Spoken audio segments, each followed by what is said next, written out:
The root cause of the quitter isn't that you can't do 100 push-ups. You can train anybody to do that. The root cause of the quitter is when you get in hell, you can't process it. It's too much to process because your mind starts going back to the real reality of like, I'm not ready. I'm not good enough. It's not trained. So I started training this, realizing that the only thing that makes me quit is not the muscle fatigue, it's the mental fatigue that makes me quit everything in life. So I became a practitioner of the mind. The mind's a very powerful thing. It has a tactical advantage over you all the time. It knows your fears. It knows your insecurities. It knows where you don't want to go. So it will guide you away from that. And that's why the mind will always win until you reprogram it. It will always win until you fucking reprogram it. Because the mind controls you. Why is that? It's your fucking mind. It's your mind. Because all those things that happen to you in your life, all those bad things, all those things that you blame other people for, they're now yours to own. You got to figure out a way to reprogram your mind to get outside the box. What would your life be like if you decided not to care what people thought of you? What would your life be like if you decided to give up some of your fears? What would your life be like if you decided to become courageous? There's no luck in this game. It may be a little bit of luck, but the luck happens after you bust your ass and you put yourself in that lucky situation. Luck doesn't happen. You put yourself in that situation where luck might fucking happen. And that's what people don't know. But to get there, luck ain't gonna happen. You have to put yourself in that situation, man. On all those bad days and all those days you don't want to do shit, you have to be your own motivator, your own coach, your own trainer, your own everything. So to do that, you have to come into work, and work is whatever your work may be, ready to go.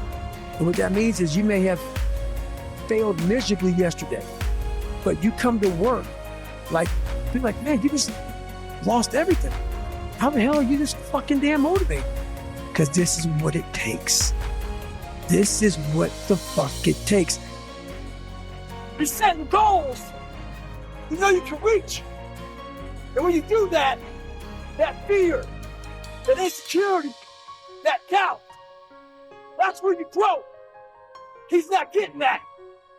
You must always set goals that you think you cannot achieve. And then there you get better. Stay hard. I think that so many people are so disconnected from themselves. They're operating on autopilot. They're reacting to their environment. That's the big thing, man. And that's why it was important for me to finally realize, stop being all these fake people I used to be. Stop being afraid. There was no growth until I cut myself down to nothing, to the person I really was, the real human being. And once I found out who I really was, that's when I started growing. I was trying to build on top of a lied, fucked up foundation. You can't build a house on a fucked up foundation.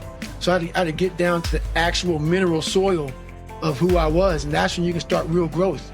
And what is the role that suffering plays in that, or the willingness to suffer? It starts to peel all those layers away, all those artificial layers away. If you're willing to suffer and go back in the grind, that internal dialogue you have with yourself when you're in misery and you're uncomfortable, it's a real, scary, unfiltered, no lying dialogue between you and yourself. And people know exactly what the fuck I'm talking about when you're in a bad spot in life and your mind is saying all kind of shit. That's who you really are. That's the real you. No Rocky Balboa moments going on up there. They're like, hey, you know, it's round 14. Let's come on. We got this. No, it's like, fuck this. I'm out of here, man. It's crazy. That's where the growth happens. When you're able to stay in that moment and talk yourself back into the suck of wherever you're going through, and you start stripping those layers away. But as you're stripping those layers away, you're building calluses over top of shit in your mind. That's where the growth starts to happen. Is when you have to force yourself to stay in it. You can't leave it. Life is one big tug of war, and you don't win that tug of war by pushing the fucking rope. You have to pull that motherfucker.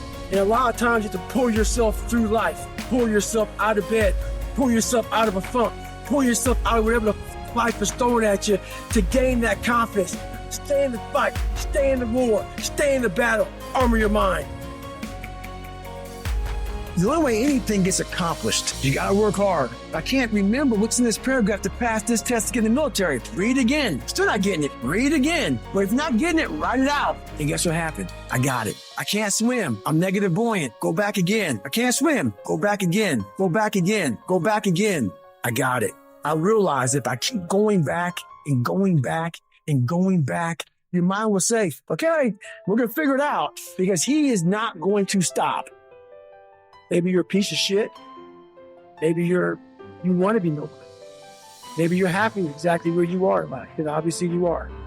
Maybe you don't have the determination to be somebody better than you. And if you want to live with that, I'll support you in that. But you know what? Fuck that. When the alarm goes off in the morning, you have to wake up. Don't wake up. Don't worry about that.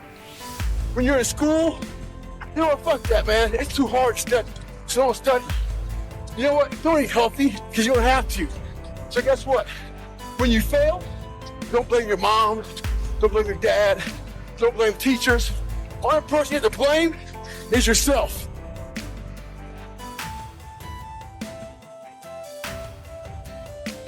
Nobody's watching. In those early mornings, when it's dark, it's wet, it's cold, you feel tired, you feel sore, it's warm on the couch. What do you do then? I know every motherfucker ain't gonna do what I'm gonna do. This is how you level up. I know there's a whole bunch of people with that right there. That fires me up. That brings joy to my life right there. Because I know there's so many people that have the ability and just refuse to get off that couch.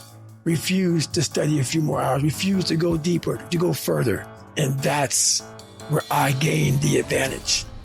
You don't need to have this humongous GPA and all this other shit.